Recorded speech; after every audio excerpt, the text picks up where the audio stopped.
All right, this is Unit 6, starting a brand new unit. Unit 6 is rational functions, and we're going to begin with targets 1 and 2 notes. So targets 1 and 2, 1 is I can identify whether a function is a rational function by looking at graphs and equations. So targets 1 and 2 are always kind of just like an introductory kind of lesson, introductory targets. So target 1 is just going to be identifying whether something is a rational function. So if you look down here, it says a rational function is a function of the form f of x equals p of x over q of x, where p of x and q of x are polynomials and q of x cannot be 0. So basically, a rational function looks kind of like a fraction. It's going to be some equation over another equation, and those equations can be quadratics, they can be linear, they can be cubics, they can be quartics, as long as it has x in it, okay, as long as it has a variable.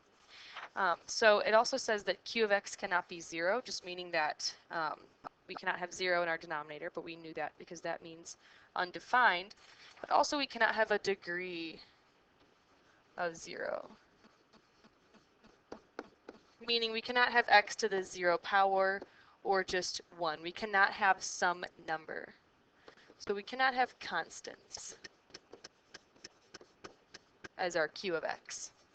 So like for example, if we look down here at the equations, it says circle which equations below represent a rational function. Well, a is a really good example of a rational function. We have 10 in the numerator, which is okay. We can have constants up top, but we cannot have constants down below. So if you look at the denominator, we have x minus 1. That's just a linear function. That is a polynomial. And we have already learned about polynomials. We know what those are from Unit 5. If we look at b, f of x equals negative 4 over x. That's a rational function. A really good example of another one. We have a constant up top, negative 4, and then we have our linear, just x to the first power in the denominator. Now if we look at c, 4x plus 2, that's actually a linear just function. We don't have any fraction going on there, so that's not going to be 1. If we look at d, we have the absolute value of x minus 2 plus 6. That's not going to be 1 either. That's an absolute value function. We know what those look like. It has to be distinctly fraction looking. E, x to the 4th minus 5x cubed plus 27, that is also not 1. That's just a quartic function, something that we saw in Unit 5. For f, we have x squared minus 4 over x minus 3. That's another really good example of a rational function. So that is going to be 1. We have our quadratic up top and we have a linear down below. So as long as we have our x to the first power or above in the denominator, we are good to go. For g, we have 1/2 x plus 3 over 4. That's actually a linear function. That's just a line that we can graph. And we have a slope and a y-intercept. We do have fractions in there, but if you notice, the 2 is in the denominator, and so is our 4. Those don't have x's in them. So as long as we can only have a rational function if we have an x in the denominator. And then for h, we have x to the 1/3 power plus 6. That is also not going to be 1. We need to have that distinct fraction-looking function in order to be, equation in order to be a rational function. So it says, what are some characteristics of the equations of rational functions? Well, we've already kind of seen all these. If we kind of look at all this together, we have to have a distinct fraction-looking equation. So I'm going to say has to be in fraction form.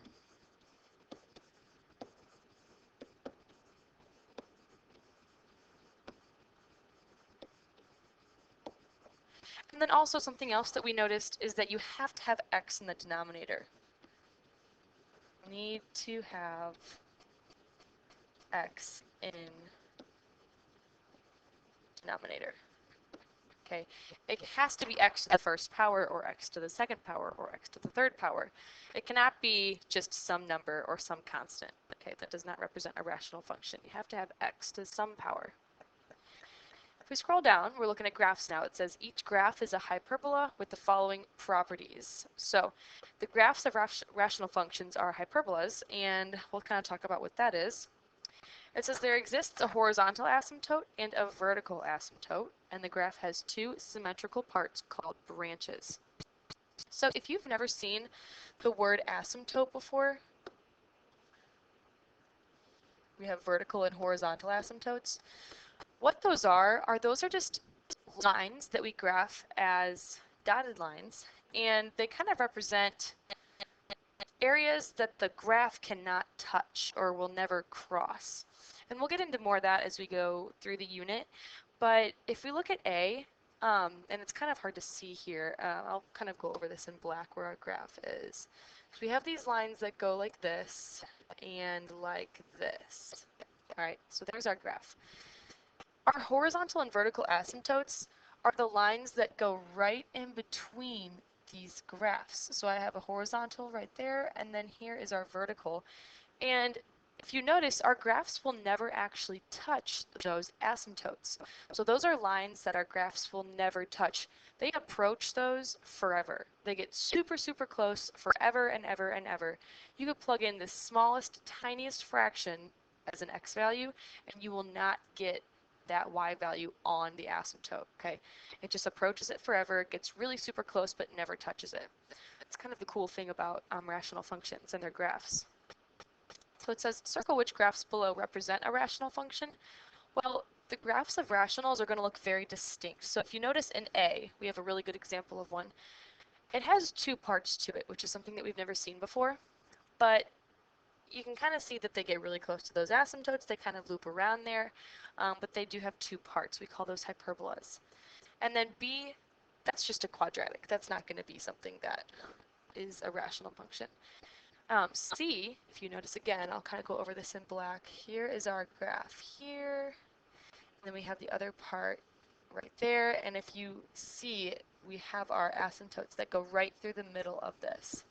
Those graphs will never touch. They'll get really super close forever, but they'll never touch. So C is another example of rational. D, that's just a linear. That's just a line. So that's not an example of a rational. What are some characteristics of the graphs of rational functions? Well, it has to have two parts, which is something that we've never seen before. So it has two parts. And also, I'll note on here that we need asymptotes. So we need horizontal and vertical asymptotes. Okay, and if you remember, those are those lines those vertical and horizontal lines that we approach forever, but we never actually touch. And those are going to be graphed as like x equals some number, and then like y equals some number, because they're just horizontal and vertical lines. So like x equals 0, x equals 1, something like that. And then like y equals 0, or y equals 2, or y equals -1. Some line like that. So we're going to have two of those. So those are the characteristics of our rational function graphs. So that's target 1. And if you flip to the back, we'll do target 2 next. It says, I can find the constant of variation for inverse variation given an x and y value. We're going to do this graphically, in table form, and in coordinate form. So inverse variation is the opposite of direct variation. It says as one variable increases, the other variable decreases. So that's the kind of defining factor of rational functions, is that as x increases, y actually decreases. So it's the opposite of what we've seen before. As like if you think of like a linear graph, as x gets bigger, y usually gets bigger. So but we're doing the opposite here. As x gets bigger, y is going to get smaller. All right, so it says, for example, a biker traveling at 8 miles per hour can cover 8 miles in 1 hour. If the biker's speed changes to 4 miles per hour, or a decrease from 8 miles per hour, it will take the biker 2 hours, which is an increase from the 1 hour, to cover the same distance.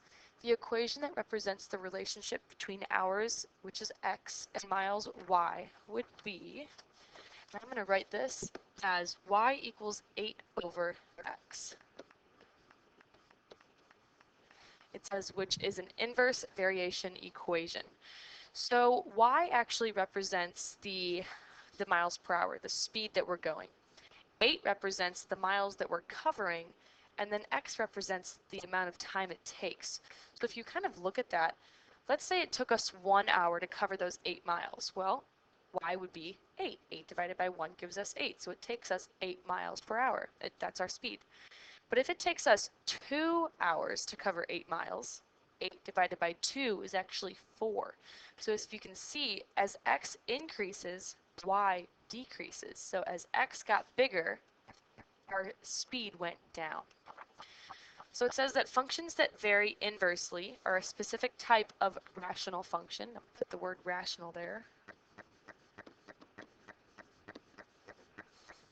Because the vertical and horizontal asymptotes must always be x equals 0 and y equals 0. If you look back up here at the example that they gave us about the bikers and everything, we actually have a inverse variation kind of equation that we're going to use today. Y equals k over x is going to be the equation that we use, and if we scroll down here, we're going to use that to find the constant of variation. We're going to use that y equals k over x. So k is our constant of variation, and then x and y, we're just going to grab those from either the graph or the equation or the tables or the coordinates or whatever.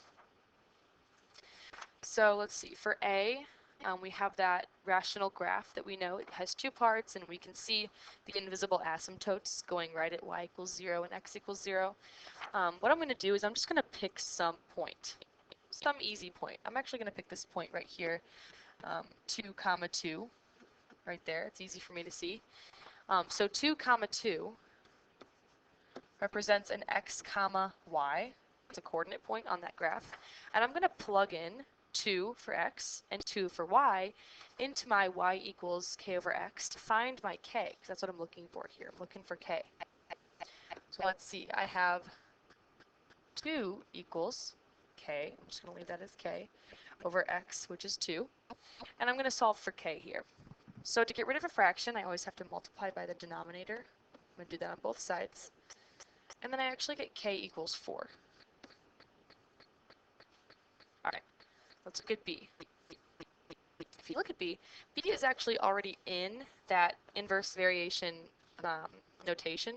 We have y equals k over x. Well, f of x is y, x is x, k is just 3 here. It totally just gave us that. And then for c, it actually gives us a coordinate point here, -4 comma 6. So very similar to A, except they give us the point. We're not actually taking it from the graph this time. So I'm going to plug those into y equals k over x. 6 goes in for y, k stays k, and then -4 goes in for x. I'm going to get rid of that fraction by multiplying by -4 on both sides, and I get k is -24. Looking at D now, do the same thing that I did for A. I'm just going to pick some random point. I'm going to pick 2 comma -2. You could pick any point that you see very clearly on that graph though. So 2 comma -2.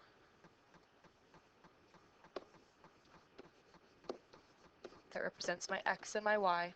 So I'll plug those into my y equals k over x. So let's see, I have -2 equals k over 2, multiplied by my denominator to get rid of that fraction, and I get k is -4. For E, I have an x and a y coordinate. So let's see, y equals k over x. 6 goes in for y, k stays k. I plug in 2 for x. Multiply by my denominator to get k equals 12. And then finally, they give me a table of values. So if you notice here, actually what they're giving me 3 separate coordinate points. -3 comma -1, 3 comma 1, and then 6 comma 1/2. Those are just x and y values. So I can pick any one of those. I'm going to pick the middle one just because they're both positive and I don't like fractions. To plug into my y equals k over x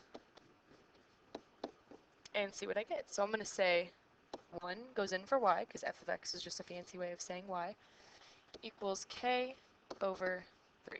I'm going to multiply by 3 on both sides to get that k by itself, and I actually get k is 3 here. Another way of looking at this is saying, what am I doing to my y to get the x? How am I going from backwards from my y to my x? Well, I multiplied my y's by 3 to get to my x values. So, because inverse variation is the opposite of direct variation, so we kind of have to go backwards there in our thinking.